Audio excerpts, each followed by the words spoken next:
Hey everyone, Senrai here. Today I'm going to be watching the second episode of Tenten. That's how I'm going to abbreviate it going forward, because the full title is a bit of a mouthful.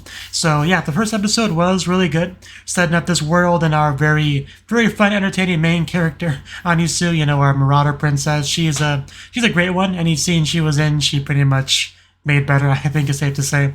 Pretty much any scene that she wasn't in, the prince, who I'm not a big fan of, was in, and yeah, he basically was a big part of moving the plot forward, I guess, in his own way, because he kind of like drove Euphilia, I want to say her name is, into a bit of a corner where the true protagonist of the show, the Marauder princess, was able to save her essentially. So that's why the first episode really felt like a prologue, and like this is where it really starts when our main duo meet each other. Because yeah, I'm pretty sure those are the two that are focused on in the cover art.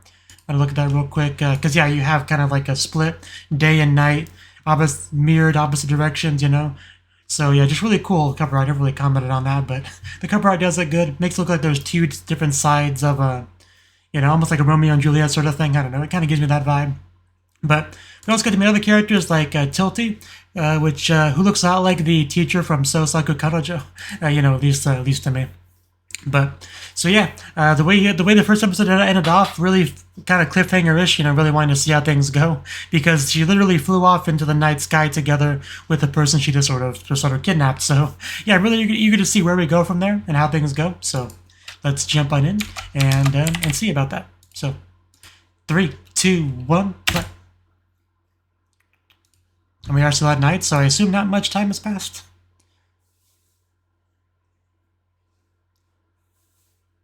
Rough on the old shoulders.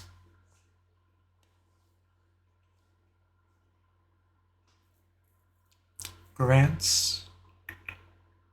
Where's my cursor? There it is.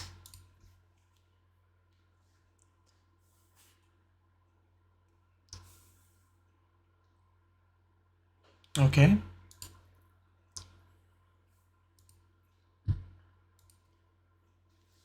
Nice stack of books.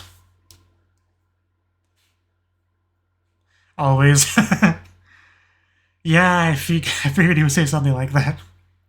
It's a great teapot there. Okay. Wouldn't have guessed that.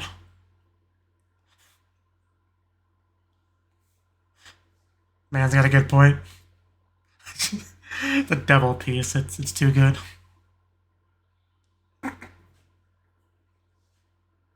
Can I have that teapot? You don't say. Mondaiji everywhere.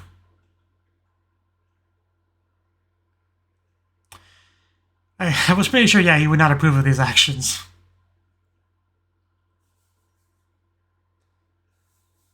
Yeah, I would call that bold. That's a word for it.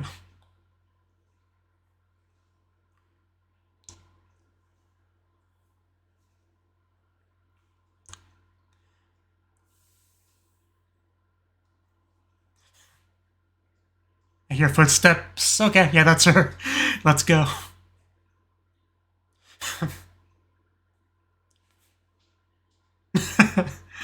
Yeah, she's like dead back there.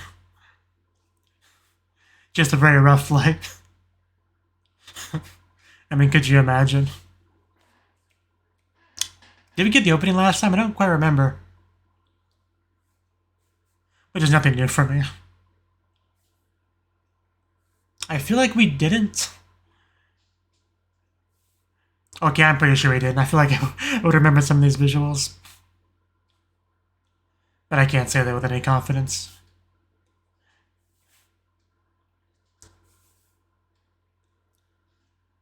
But I'm pretty sure we did not, because I came into this not knowing that those two would be the focus, right? Like, I never took a good look at the cover art until, later.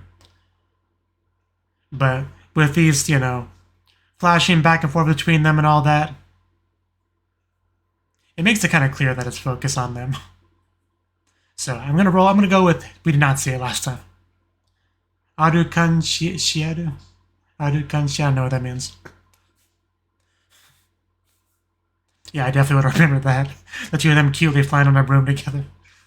While they also, on the ground, younger versions watch them. Is that what that was? But yeah, I definitely would have remembered this opening without question.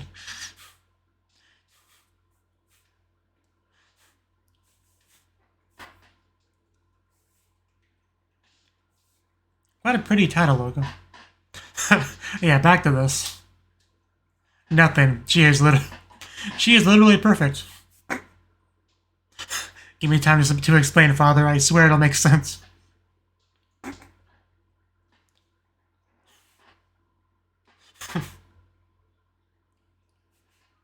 As you do.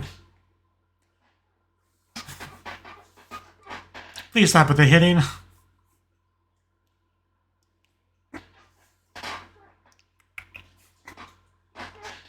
My cat came to join us.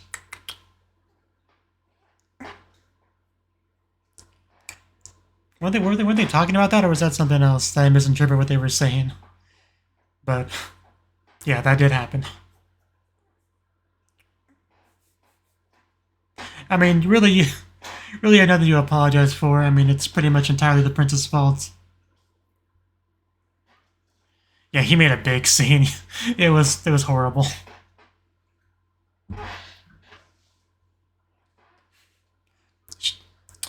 Should give that boy a spanking, honestly.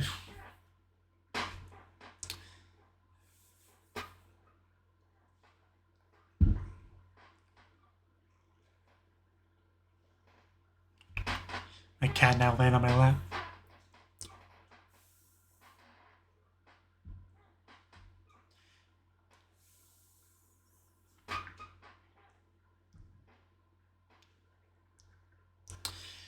I mean, I think breaking off things was for the best, because I don't think she would have been happy with him. He's not wrong.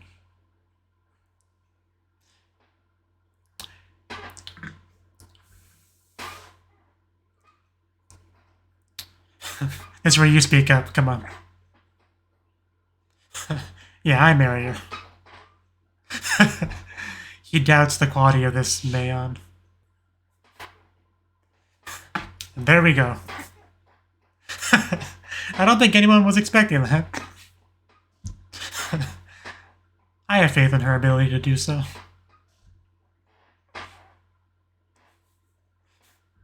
We're completely serious.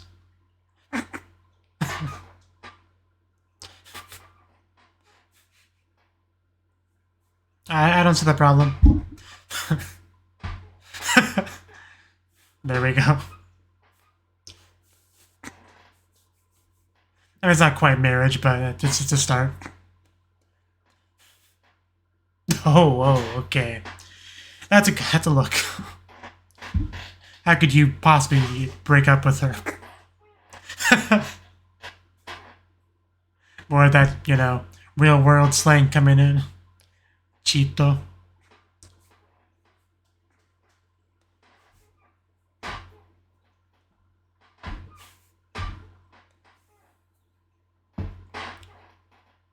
So that my chair squeaking so much, my heavy fat cat behind my lap makes it worse.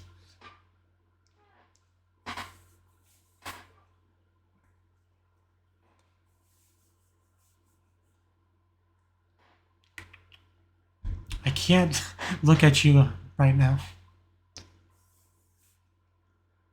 Amelia? I knew she looked kind of like a little bit like Amelia. Is she Amelia? As well as being gorgeous.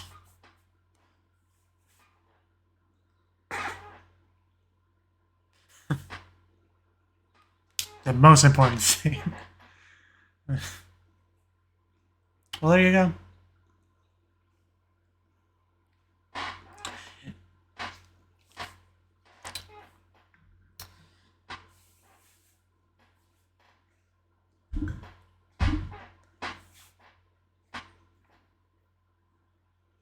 And in bed.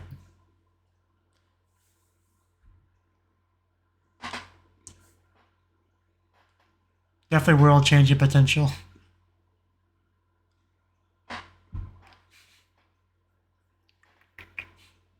I keep showing it.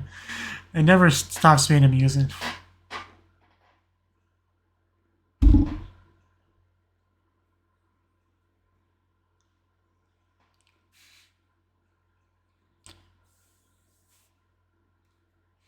She's a simple girl.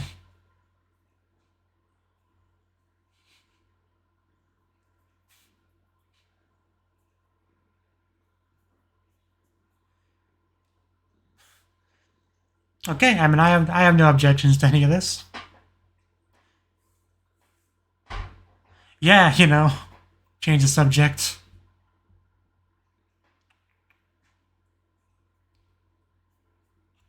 Please accept.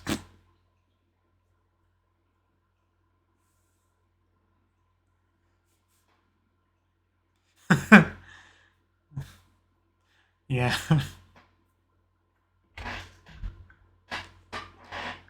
I mean, if you get a chance to scoop up Ophelia, you take it.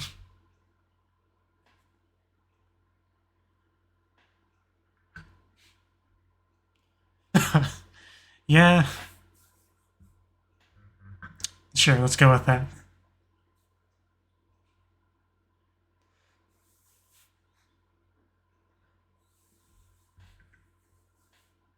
Oh. Oh.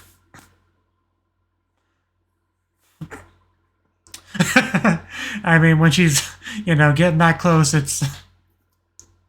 I feel like that's not what she's talking about.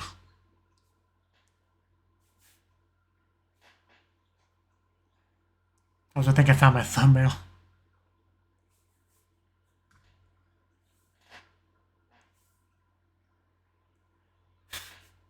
We're gonna see little Lonnie's.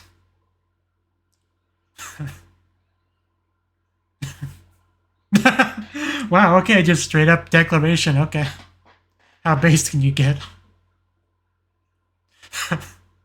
So yeah, she makes her intentions very clear there. We got a lot less ambiguous all of a sudden.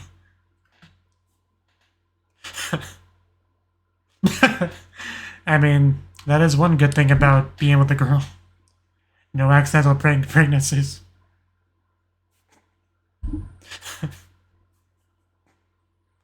Okay, you gotta break that head.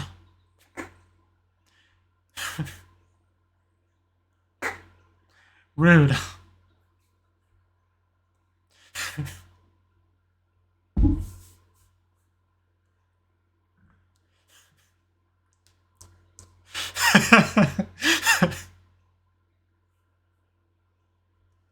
He's like, this is very different than my relationship with my child.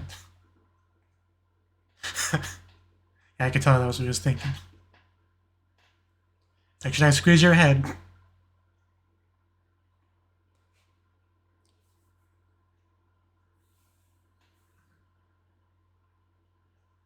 Is he gonna do that or like a head pat?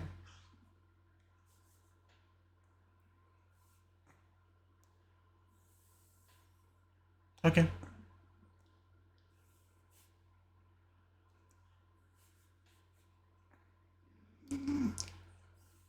Now my cat's trying to sleep.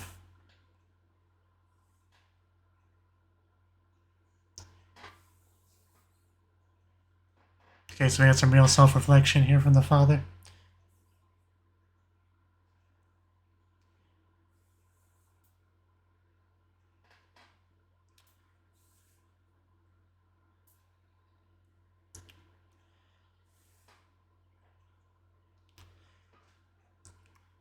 You were definitely not insufficient.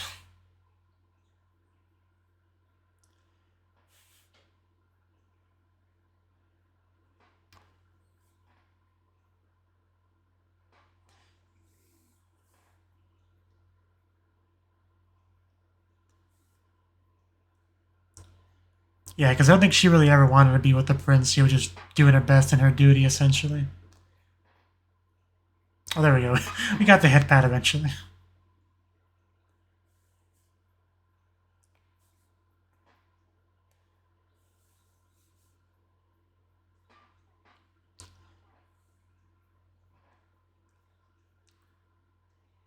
Yeah, just please live your life the way you want to.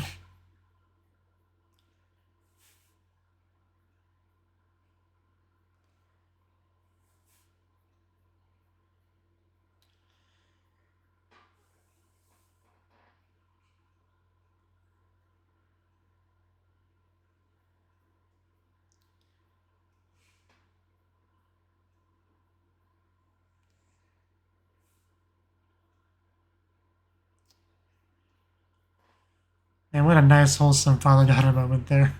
And it's a nice contrast to the more, the yelling and aggressive one from right before.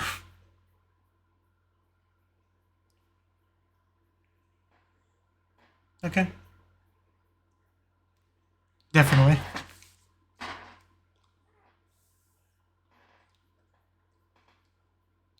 Plundered.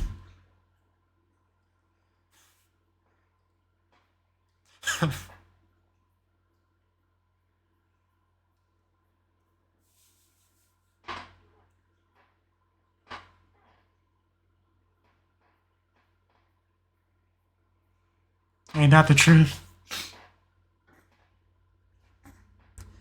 There's a whole show up called Game of Thrones, after all.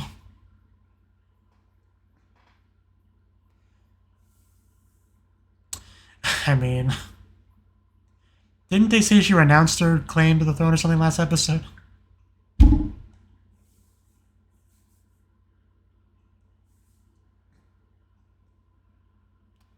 Okay, I gotta transition to these two. Although that was a maid, that was not Hanisu. Ilya was her name, right? So that's why her face was on it. It's her own invention. That makes sense. I want even more now.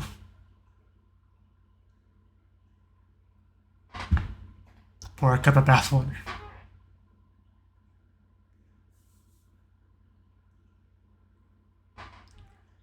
How much time do we have left? Okay. Not more than I thought. I bet. You'll make a great assistant.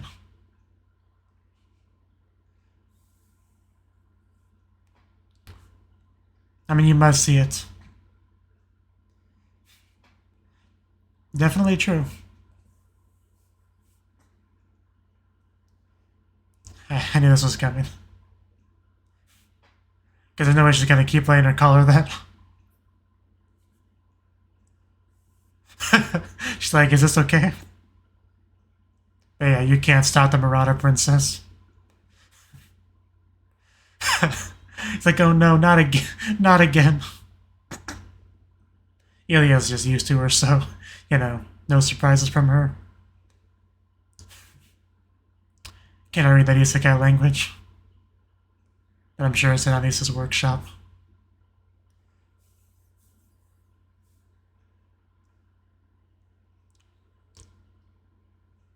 There you go.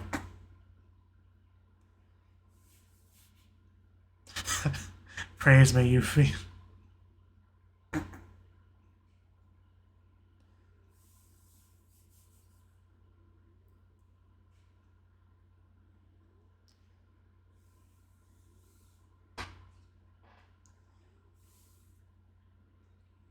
Right.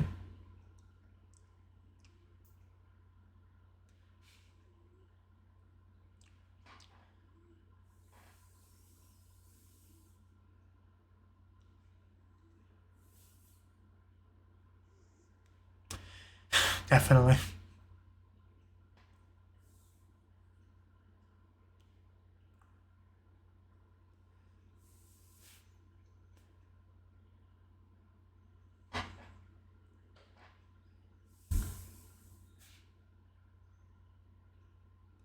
She's not gonna be familiar with our real world slang.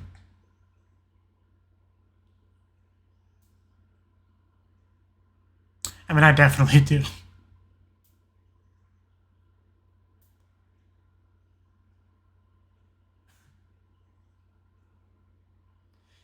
Useless Royal.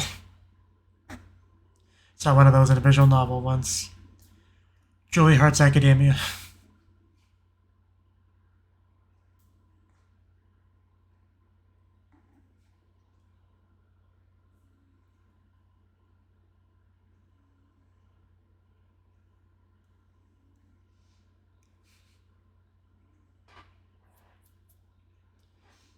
I mean, yeah, I agree.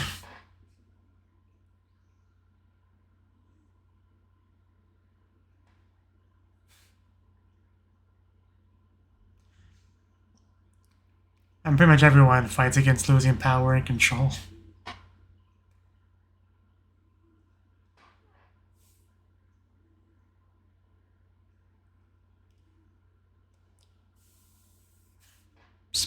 Special magic tool, you say? You had to put a mosaic over it? I mean, I was joking, but... yeah, just... We don't need that. Just get rid of it. How kind of you.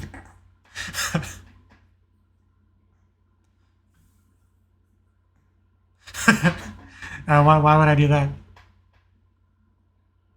Oh, those are cute.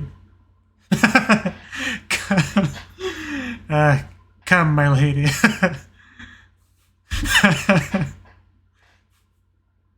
I don't think she trusts you. Look, here we go. Now the show really gets rolling. The large bed.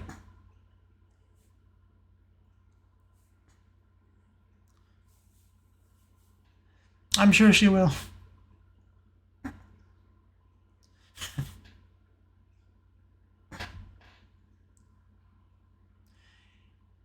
It seems like she hasn't interacted with her much before now, but didn't we see like flashbacks of them together as children in the opening?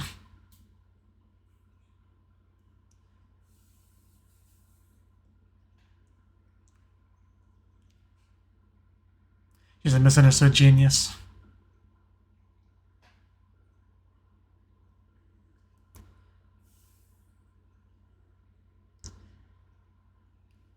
Because you needed help and...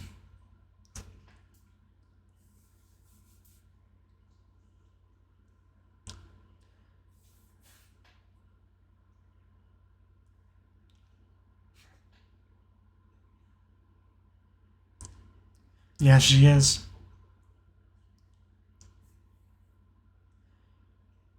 She's not as entertaining as you are, but...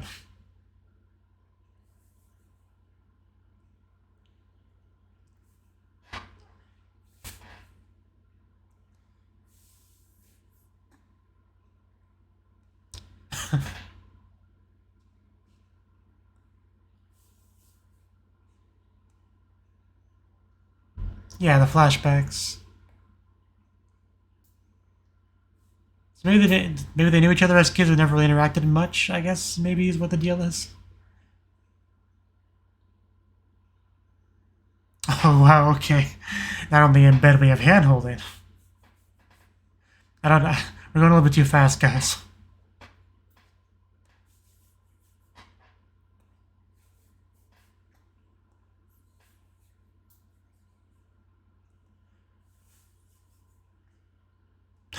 Getting closer.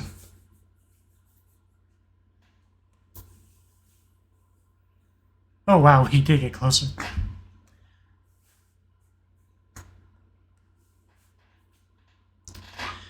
Sleep well.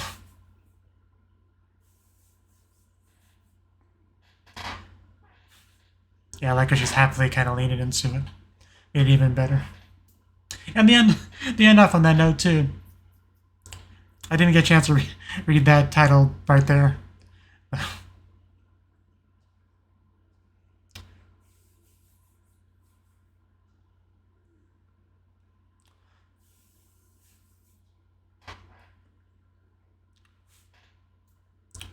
was a very solid second episode.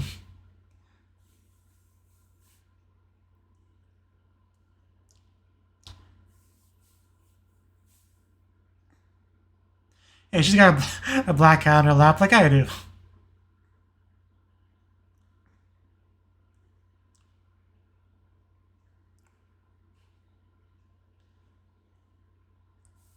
Yeah, the ED definitely making it clear that they're the two main characters. Even more so than the opening. Only for you.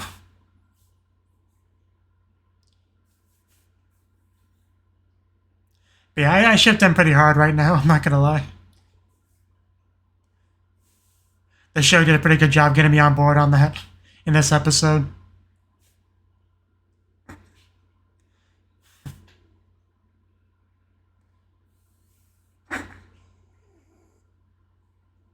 You can't hear any dialogue from them in that little bit there, but so much was still conveyed.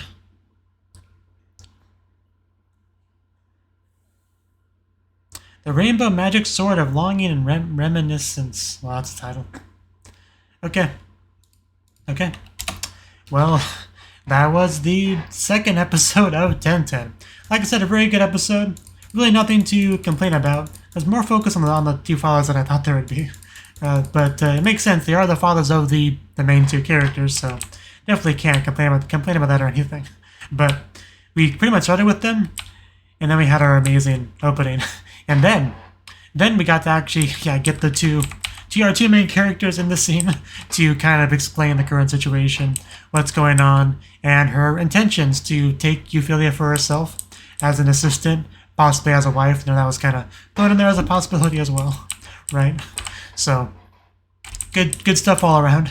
Father got a little bit heated at certain points. Understandably, he's got a lot to deal with right now, right? He's got the whole issue with the son and breaking off the thing, and then we got the daughter and her proposals and what she wants to do is kind of like all that was thrown at him all at once. So he's dealing with that all the best he could, but he's not the only father in the scene. We also had Grant. His name was something like that, right? Also kind of thinking about himself, right? Trying to reflect on how he's kind of handled Euphilia and all that.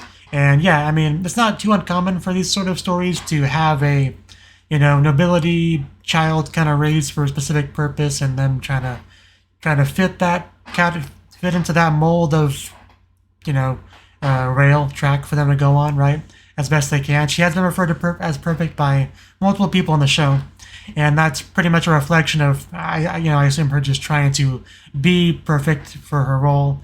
She's really, from what I could tell, really dedicated to that. Has done a great job of that.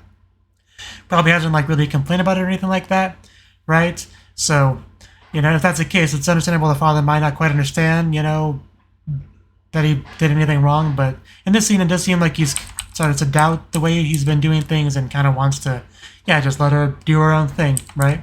Now that the whole thing with the prince didn't really work out, that definitely a good chance to reevaluate how things are going. So yeah, pretty much more or less got permission for the whole, assistant thing for now. Although it's kind of like a temporarily, it feels like a bit of a temporary truce sort of thing. Like for now, we'll let this all slide, because things are pretty crazy right now and trying to give a chance to just lay low essentially. So we'll see how things go in the future. But we did successfully get to that scene, all in one piece. So yeah, just Anisa's the best. But yes, we got through that. Then we got to actually showcase the workshop. After the two fathers at night having a little bit of a talk. But yeah, I think she literally carried her to the workshop too. But yeah, really explained her magicology thing and all that, and kind of what it could do for the world. Because it seems like a lot of people don't really get it in a sense of how world changing this can be. It seems like some people don't. I got the impression that Euphilia kind of gets the potential with it, right? Because it seems like people that can use magic don't really understand. Because of the unique position she's in, because she can't use magic, having to find alternate ways to do things can spark innovation and change things for the better, change this overall system. But also a little bit of concern here from Euphilia about how people who are currently in power might not be a big fan of that. And I think we maybe had that talked about a little bit in the previous episode too, by some of the nobles. But but like when the father, everyone was walking down the hallway, it was talked about a little bit. It may have been someone said, I don't really remember, but yes, we got the little bit of a tour of the workshop. Euphilia pretty impressed by the items and whatnot. And after that, it was pretty much it was just bedtime. Anisa's just a lot of fun, Euphilia gets all dressed up in the pajamas. Then we have Anisu already on the bed, patting it, I'm ready. The implication very clear there. And she just, backs away. But, she backed away then, but give it a couple minutes and, she got a lot closer to her. You really can't get much closer than they did by the end of the episode. So, yeah, I really can't argue with the progress as far as a romance goes. We've gotten, the first episode she got swooped up. This episode she asks for permission, gets her to her workshop, gets her to her bed, gets her literally in her arms. I'd say it's pretty good progress overall. We can only really go up from here. So I definitely look forward to seeing how things progress in the future. If we're already at this level in episode 2, it's definitely very promising stuff. But yeah, I ship it pretty hard. I don't think I'm alone in that. So good stuff. That's all I really had to say about the episode. Just I look forward to seeing how things go from here. So thank you for watching, and hope to see you in the next video. Until then, bye-bye.